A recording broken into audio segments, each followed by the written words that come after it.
Oh, are you, my pretty fair maiden? Oh, are you, me honey? Oh, are you, pretty fair maiden? Oh, are you, me honey? She answered me modestly, I am me mammy's darling, with me to Ryan, but when you found me the letter of you, when you come to my surgery,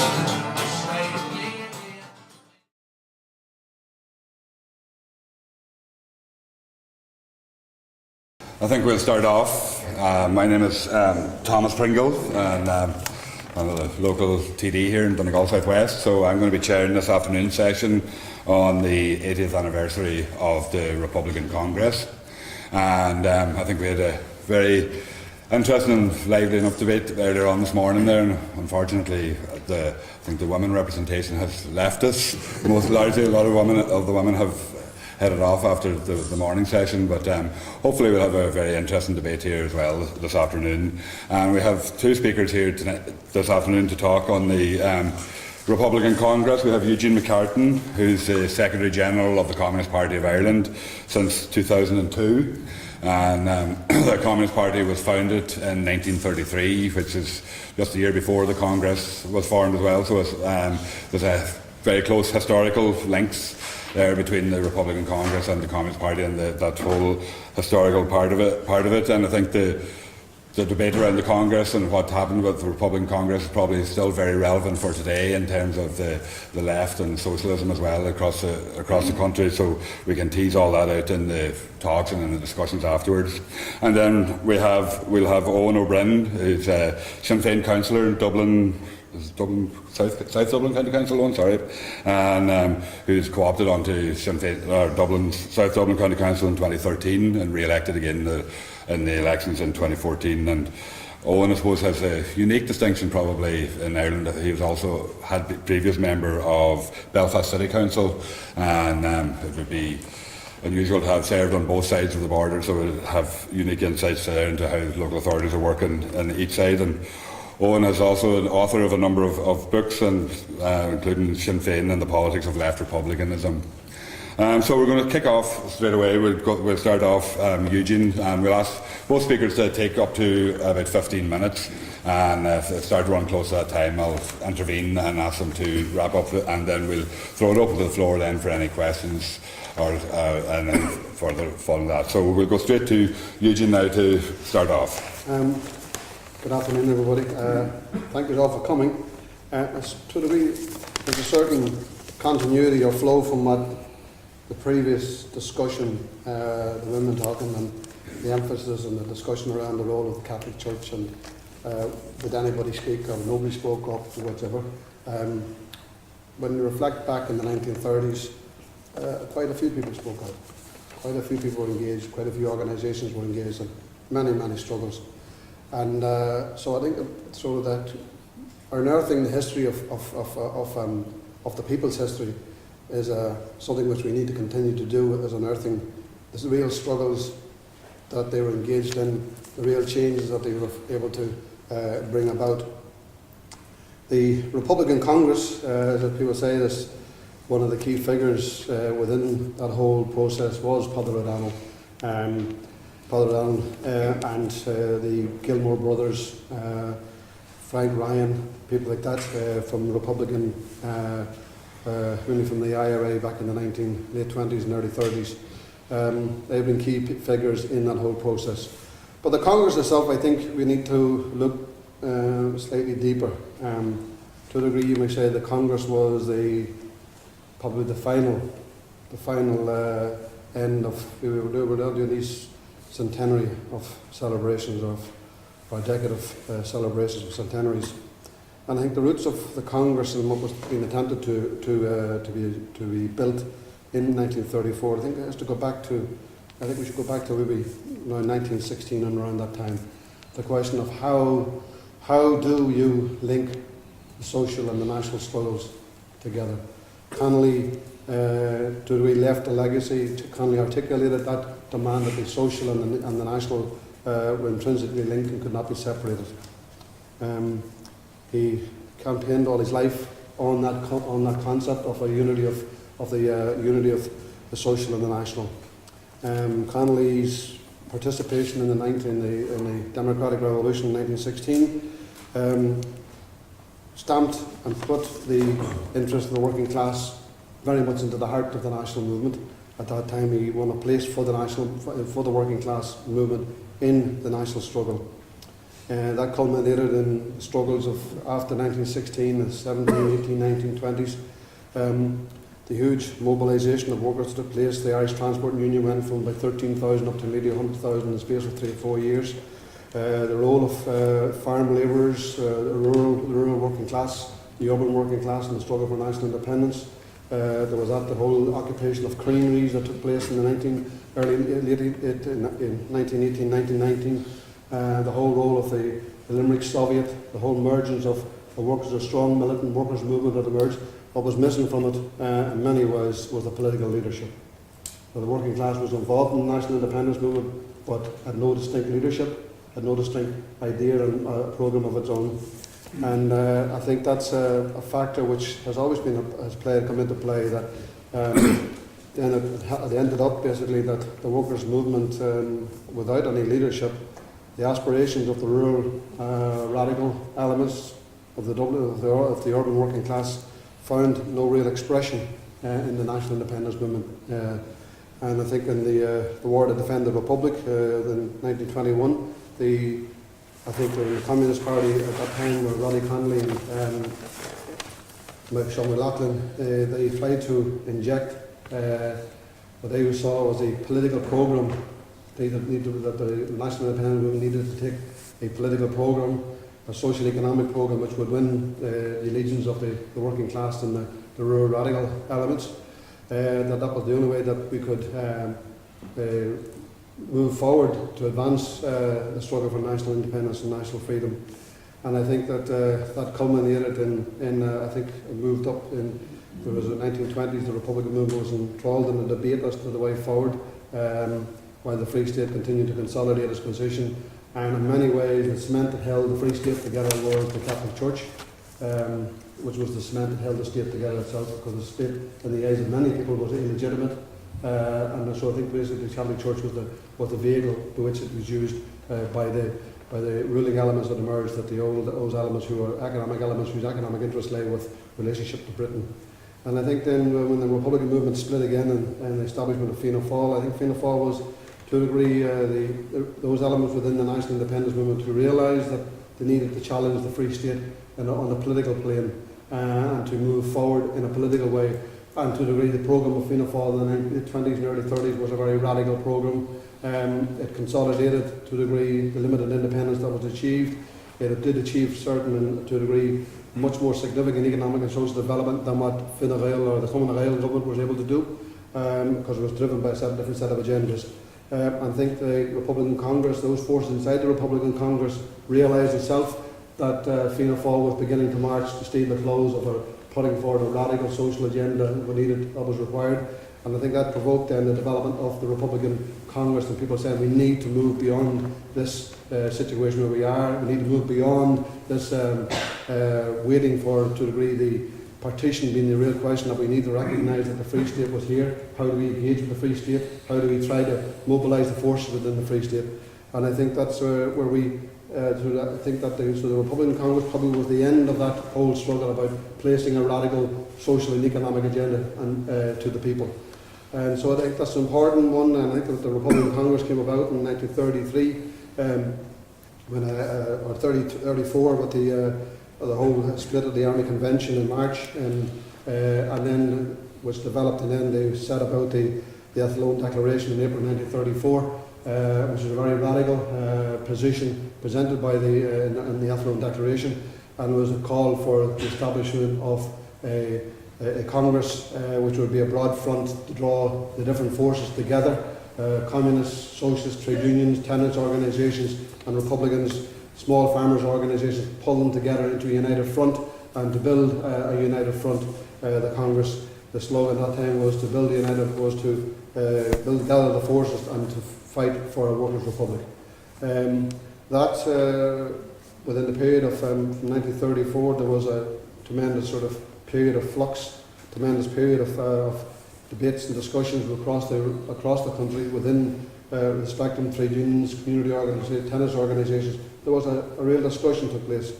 The two real wings of the debate would be centred around Mick Price, who was a member of the Army Council, and Roddy Connolly on one side, who were arguing for establishment of a Workers' and Farmers' Republic. On the other side, you would have had Peadar O'Donnell and the Gilmore brothers and others, and including sections of the Communist Party, who would have been advocating a fight for a republic. The reason Peadar O'Donnell gave for that was that he didn't want De Valera to be given the sole ownership of the concept of a republic. The famous quip from Peadar O'Donnell was that he never attacked De Valera for being a socialist, he attacked De Valera for not being a republican. And to the degree he wanted to challenge De Valera's republicanism and Fianna Fáil's republicanism. To the degree at that time also we had to take on board in the late 1890s, early 20s, the influence of the Russian Revolution. May not be find it difficult to think back in this times, but after the Russian Revolution, there was thousands and thousands of people marched to Dublin to celebrate the Russian Revolution.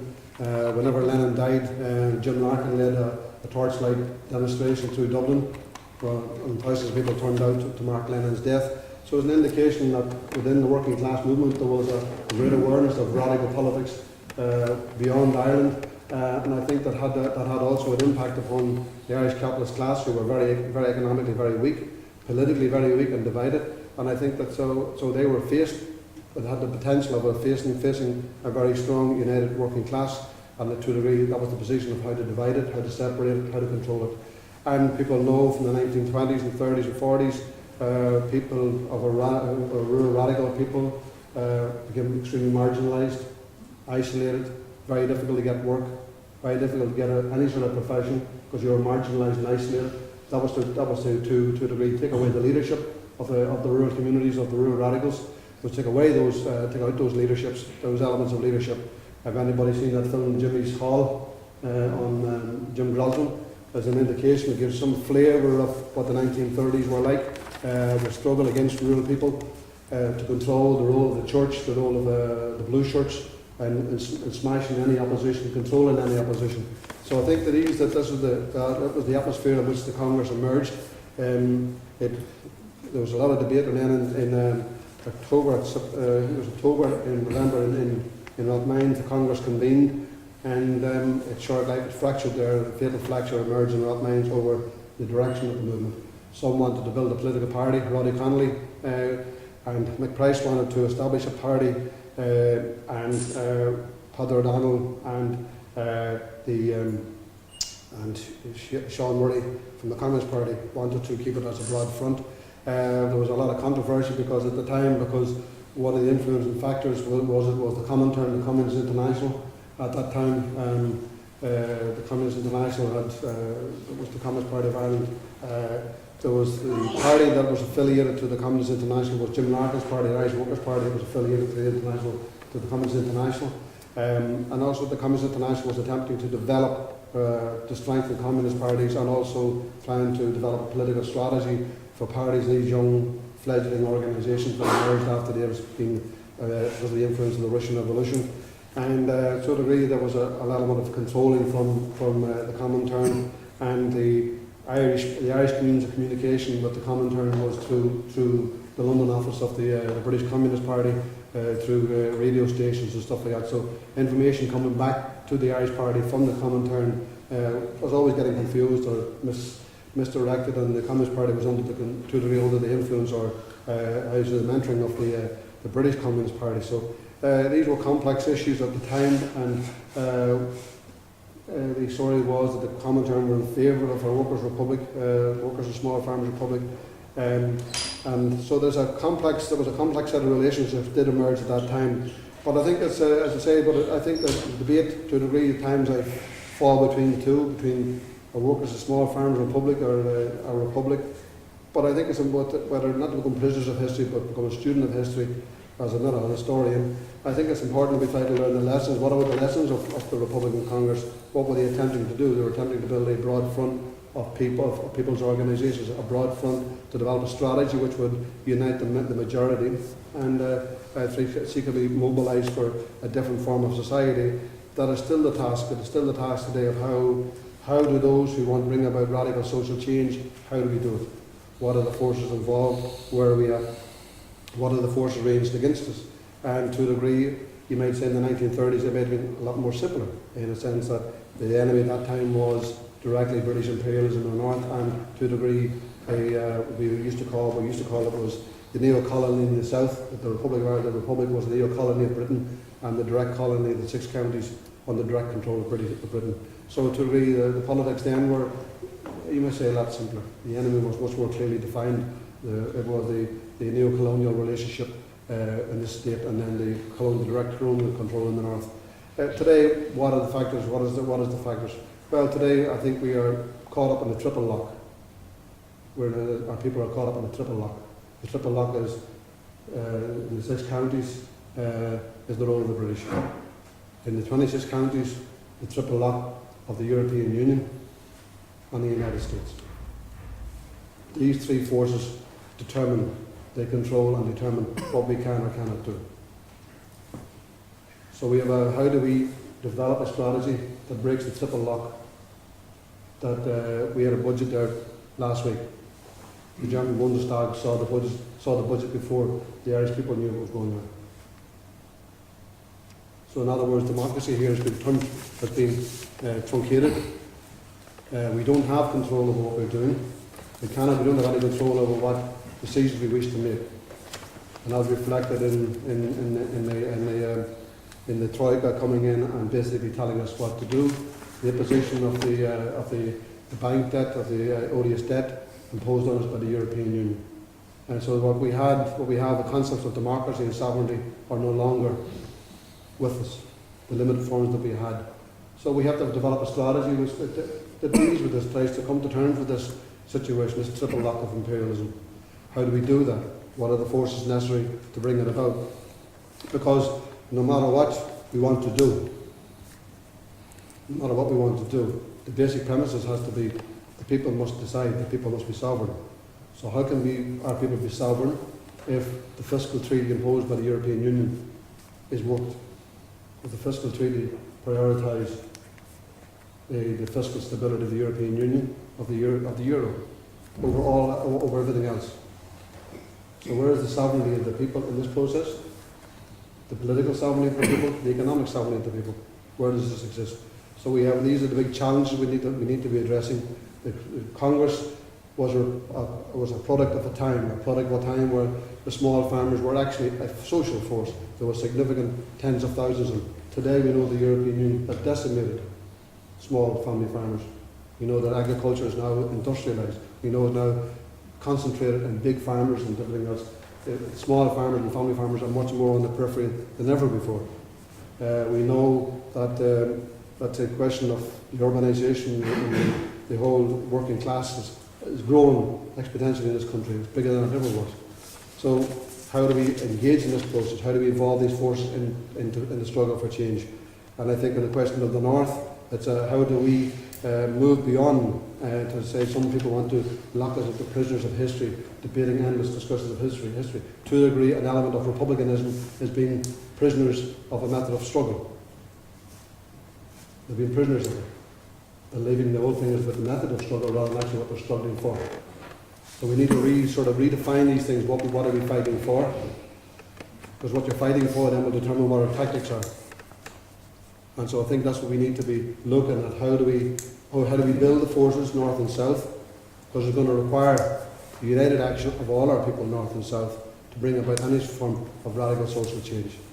So I think these are the big questions that we need to address. We need to question that a democracy cannot be established, economic and social justice cannot be established in a society where you do not have economic and social and political control, where those controls lay somewhere else beyond your ability to change and in fact change. So the lessons of the Congress is that we cannot repeat history. We can only learn from it and try to apply some lessons from it.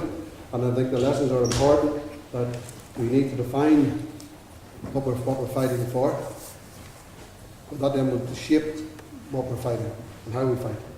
And I think what this is, the follow on from this morning, to a degree, is about what are we about, what do we need to do.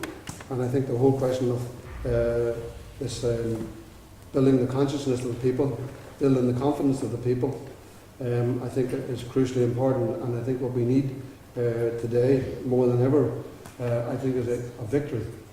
Even a small victory raises consciousness, raises confidence. And I think the water charges, the water debate is not about the charges as such. It's about the nature of water in itself and about privatisation, and about the nature of a society of an economic system that basically the very means of life is commodified and turned into a source of profit from big multinational companies.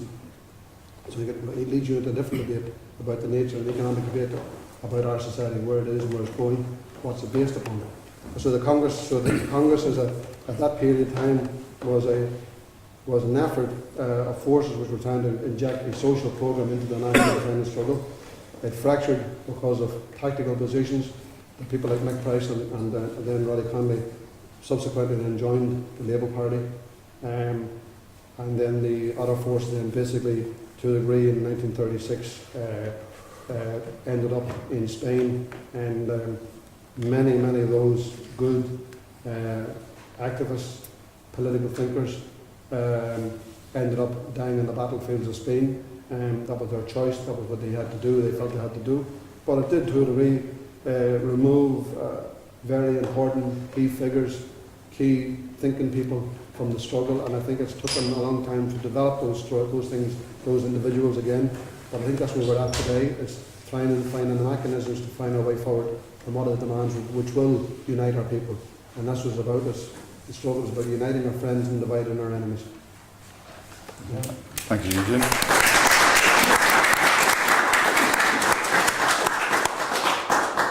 Okay, so we're going to move straight on over now to Owen and to give his perspective on the Congress. Thanks, Thomas, and thanks to the organisers for the invitation. It's very nice to be here.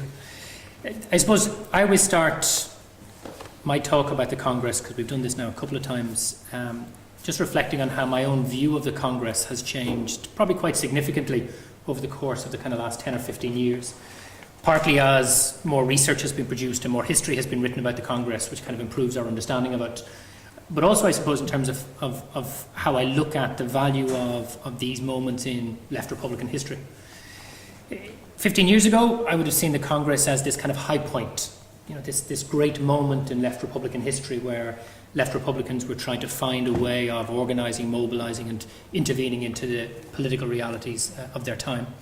And I suppose I would have keenly kind of sought out anything written about it, any documents from the time, to try and see what I could learn, what would be useful from the positive experience of the Congress. And of course, the more I've learnt and the more I've read about it, the more I see the Congress as I suppose, a lesson in abject failure. And that's not to denigrate the activists involved in that time, that's not to dismiss its historical importance, but that really for those of us that define ourselves as left Republicans today, the real value in the Congress is to understand why it failed, rather than romanticise it and present it as something which very clearly it wasn't. And in that sense, I have a kind of a sense of the Congress as the kind of last gasp of the independence era left republicanism before its eventual retreat into either the battlefields of Spain or the relative comfort for some of literary Dublin. And it's really, I suppose, understanding that failure, which is what I want to make some comments on today, and then see what lessons we can draw for progressives and left Republicans and socialists at this point in time. And if you want to understand the failure of Congress, you need to understand both the failure of the IRA during that period of time and more importantly the success of what was the Fianna Fáil project in its very early years, because that's the context within which that failure is very clearly set. And while obviously that period from 1913, 1916 through till the partition settlement was a period of very, very intense struggle for nationalists, for Republicans, for feminists, suffragettes and others. One of the consequences of the partition settlements was to dramatically change the political context on both parts of the island. And while that's a very obvious thing to say, for those living through it, it was a much more difficult thing to come to understand as activists at the time. And unfortunately, for both us and for Irish history, probably the political force that came to understand the significance of that change more than any others was De Valera and that generation of nationalists who came to lead the Fianna Fáil project. They understood the context was changing, and therefore the modes of organising and developing what they saw as nationalist or republican politics needed to be altered. And of course we see De Valera from that 1925-26 period completely develop a kind of a much more flexible, a more pragmatic, as he would have seen it, approach to the partition settlements and the new institution of the southern state.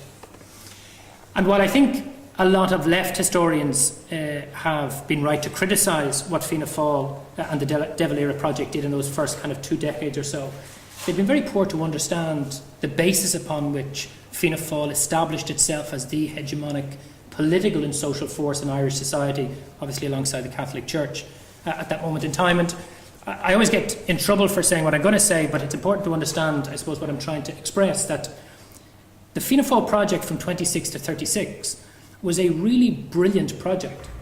Not in the sense that I supported what it was doing or I shared its political or economic objectives, but as a project of a political party looking to construct a social and popular base for a state-building project.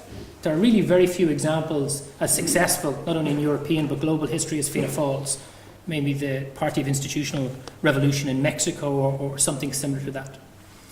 And the basis upon which Fianna Fáil did that was to construct this project on very, very clear social and economic proposals. Yes, it put that in the context of a kind of a republicanism and nationalist political discourse, but it was all about, on the one hand, a very clear appeal to the emerging petty bourgeois business class, while at the same time always clearly focusing on social and economic measures targeting the urban working class and poorer rural communities. And if you look at its initial programmes for government, not only did it introduce very clear measures to support Indigenous Irish industry, import substitution and protectionism, but it had, for example, very significant programmes of social housing building, very significant programmes to try and increase unemployment and introduce some level of welfare state provision, albeit within the limited means of the time. So if you want to understand Fianna Fáil properly at that stage, it is a mixture of, in economic terms, fiscal conservatives and kind of quasi-social democrats, without sounding too complimentary to the likes of Sean Lemass and that. But very clearly it was consciously constructing a base upon which you could build and then hold a majority electoral support within the southern state to be able to do the things that it felt it wanted to do. And of course it proved enormously successful, as we all know. Alongside that, you have the IRA. And again, it's important to remember that at this point in time, the IRA was a mass organisation. It wasn't some small peripheral entity on the sidelines of Irish politics, north or south, but particularly in the south. It still had huge numbers of activists. It still had huge regard in the vast majority of the population. And membership between, for example, the IRA or Fianna Fáil or the emerging institutions of the state was never particularly clear or well defined. And the difficulty for the IRA was that it couldn't work out how to intervene, how to position itself in this new post-Fianna Fáil state-building project. Should it just fully engage and become part of this Fianna Fáil machine and try and push Fianna Fáil within to tackle the key issues which the leadership of the IRA at that time saw, whether it was the release of prisoners or the issue of the treaty ports or the Declaration of Republic or other issues? Should it stay completely outside and be an oppositional force to Fianna Fáil? And of course, what it chose to do is to position itself somewhere between the two. That there was a kind of an ambivalence within the IRA and the IRA's activities all during that 26 to 36 period, where it saw itself as a kind of an external pressure point, the guarantor of the Republic as it saw, to try and kind of coax and push Fianna Fáil in the right direction as it saw it, without ever being too critical. And then within the IRA, you had that core of left Republicans who would play such a central role in the Republican Congress. And there's many more than the ones that we know famously of Peadar O'Donnell and George Gilmore and others. And what they wanted the IRA to do was just go a little bit further than Moss Toomey and Sean McBride and the others. to, in addition to trying to pressurise Fianna Fáil on some of those kind of institutional and political issues of the Republic, to also include the social agitation, the social promise of the democratic programme. And whether it was through, for example, their involvement in the Land Annuities campaign, or whether it was in Cllr.Eoin or in other initiatives, they were trying to add that extra social, socialist, left Republican dimension, however you want to describe it, into that pressure point. But the crucial similarity was they still adopted that same ambivalence towards the Fianna Fáil project. Neither part of it, nor completely against it, but somewhere in between the two. And what we know from reflecting on those periods of history, and the Land Annuities campaign is a good example, is that the ultimate beneficiaries of that particular form of activism was Fianna Fáil itself. Despite the fact that they didn't initiate the campaign, despite the fact that they were very slow to get involved in the campaign, ultimately De Valera and the Fianna Fáil party benefited in political terms, and obviously changed the nature of the annuities, both in terms of how much was collected and who would benefit from it, rather than the complete abolition, which is what the radicals within the Republican movement wanted. So, I suppose, for me, one of the core lessons of this period is neither the IRA themselves, in terms of Moss Toomey, Sean McBride, or those other key figures, or the left Republicans within the IRA, really understood the significance of the change of the political climate, political context, and this new thing which was Fianna Fáil. And that strategy of kind of ambivalence, even though that's not how they would describe it, was ultimately their undoing. And of course, the IRA was never going to be as critical of the Fianna Fáil project as the left Republicans wanted, which is ultimately what led them to depart following those IRA conventions. And then that leads us to the Congress, which of course is, well, what do those left Republicans do when they're no longer within their, as they saw it, natural home of the IRA and that broader Republican family? And of course, there had been, not just since the partition settlement, but before it, a constant engagement between those left Republicans, the Communist Party, Independent Socialist and Trade Unionist. So for them, the natural thing to do was to try and say, okay, well, can we build some new project, some new political and social movement to try and intervene in the changing politics of the state? And Eugene has perfectly accurately described the kind of reality of what the Congress was doing. And the interesting thing is, initially the Congress had huge levels of activism. It had over 10,000 members. I couldn't remember, I meant to dig out the figure for the number of copies of the Congress paper that sold, but they were phenomenal, as was, I have to say, on Fublock at the time, in terms of the levels of readership. So you had this initial burst of activity, this initial burst of excitement, as all those people who probably no longer felt they had a real political home in this new post-partition settlement were trying to think of something new to do. And then, of course, you have Athlone, and then ultimately Rathmines and the split. And again, at an earlier stage, I suppose I would have been one of those left Republicans who thought this was one of the great what-ifs of left Republican political history. What if there wasn't a split? What if they had been managed to reach an agreement? Could they have gone on to build a political project and a social project that could have challenged the conservative forces within Irish society at that stage? I'm kind of now of the view that it doesn't matter. See, I don't think the split is really what caused the demise of Congress.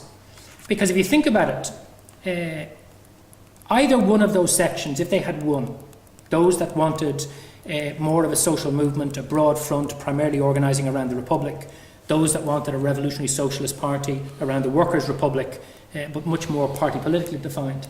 If either one of those had dominated and won the day and Congress had stayed together, then they would have gone on to build a project that either section of the split went on to try and build. And yet neither side of the split was able to develop their project in any coherent or successful way. So the more and more I look at it, the less and less I think that what happened at Rathmines is really that significant. Whether there had been unity or not, the project would have fizzled out, in my view, after a short period of time. And again, I think for the same reason that the IRA eventually, as a political force in Irish society, fizzled out over that period of time, because they just couldn't come to grips with, couldn't comprehend the changing dynamics of the political environment in which they were operating, and how to construct a project and intervene in the political arena in a way that would give them some purchase with the huge numbers of people who weren't benefiting and were never going to benefit from the post-partition settlements and the policies of Fianna Fáil as they were introduced. So I suppose, in retrospect, for me, that's the lesson of the Congress. And it's not just the lesson of the Congress, it's the lesson of a whole bunch of subsequent left Republican interventions throughout the course of the 20th century, which I suppose is a debate for another period of time. Their inability to read and understand the political context, their inability to develop a form of political organisation and strategies to intervene to try and challenge the conservative political forces in Irish society. And for me, more than anything else, more than the power of the Catholic Church, more than the power of the right-wing media, more than whatever other excuses we like to find to console ourselves for not being able to achieve the things we wanted to up until this point in history, for me that's the real lesson to try and grapple with and understand, and maybe the most difficult lesson for us as left Republicans to learn from our own history. And the crucial failure was not able to build that alternative project. The tragedy, 60 years of Fianna Fáil domination of the southern state, and I don't need to tell anybody here the implications of all of that. And it's interesting that it took another decade before a new left Republican project of a different nature, Cllr.Declan, emerged to challenge Fianna Fáil.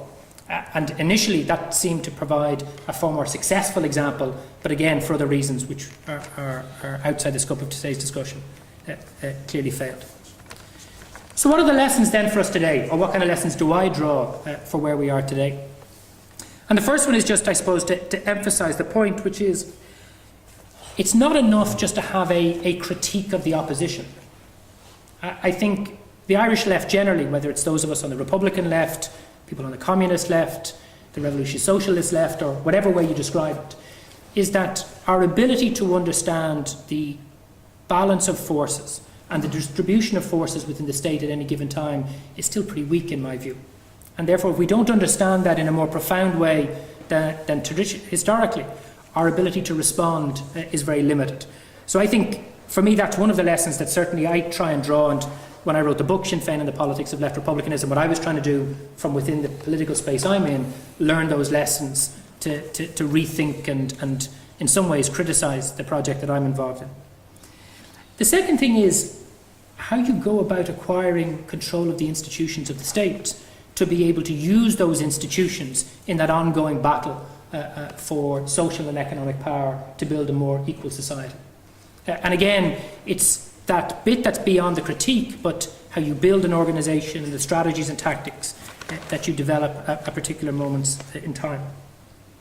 The third, and this was clearly the weakness both of Congress and of Cllr.Declan, was the absence of a really coherent alternative.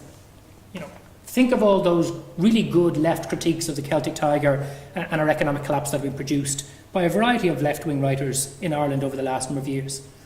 It's a 200-page book, 190 pages are all about the critique, and the alternative is squeezed into 10 pages. Because if we're really honest with ourselves, and I think some of us are doing a better job than others, but that's obviously a matter for debate, do we really have that coherent economic and political alternative, and a means of expressing that alternative that can mobilise the support of the majority of people to support us in building clearly the need for a better and a more equal Ireland? And very clearly that's the big failing of those periods of time. And then the last point is, you know, and it's again not just something of the Republican left, it's something we inherit from the broader European left tradition, probably one of its greatest weaknesses, is the fact that we still can't find a way to coexist within the broad space of the political left without spending huge amounts of time attacking each other for those differences of strategy and tactics, which, while important, are still nowhere near as big as the need to focus our energies on the people who are causing our problems in the first place. And the water charges campaign we're all currently involved in is a good example of that. You have organisations out there, quite legitimately, with a very strong, very radical no-pay stance. You have other organisations, Sinn Féin is one of those, but some of the trade unions have a much more cautious approach in terms of what we say about no pay and the types of changes we'd like to see. Now, I'm not saying we shouldn't debate those differences, but the extent to which we exert energy and time into arguing and battling over those differences can at times distract attention from doing what we really need to do, which is collectively, despite the fact that we have those differences, defeat the charges and defeat the government. Because Eugene is right, people are hungry for victories. And some electoral successes that we've had in recent times, whether it's Sinn Féin, the Independents, or other groups on the left, isn't enough for the people who put their X in the ballot paper for us. They need something more than that. And in some senses, and I suppose this is my final comment, the stakes are far higher today than they were back at the time of the Republican Congress. It's hard to kind of read it, but back in the Congress days, could you say 10% of the population of certainly this state were open to be mobilised around a left Republican radical programme like Congress? Probably somewhere like that.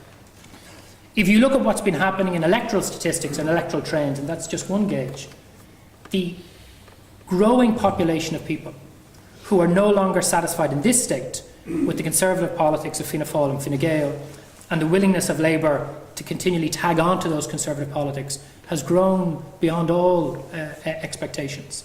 Last two by-elections, 57 to 60% of people were rejecting the austerity politics and conservative politics of the mainstream parties. In the last local elections, it was almost 50%.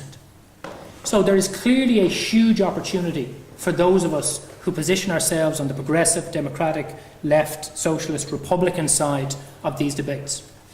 The real challenge is whether we can overcome our own limitations and the limitations that were so clearly exposed in the failure of the Congress, to be able to capitalise on that, not only to acquire political power in the social sense, where a majority of the population are part of this broad popular movement, but also institutional power, to wield those institutions in the interests of people rather than the interests of powerful elites, capital, or whether it's the United States, the European Union, or the British state.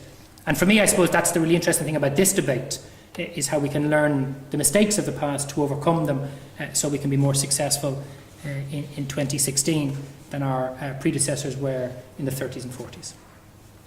Thanks very much, Eoin.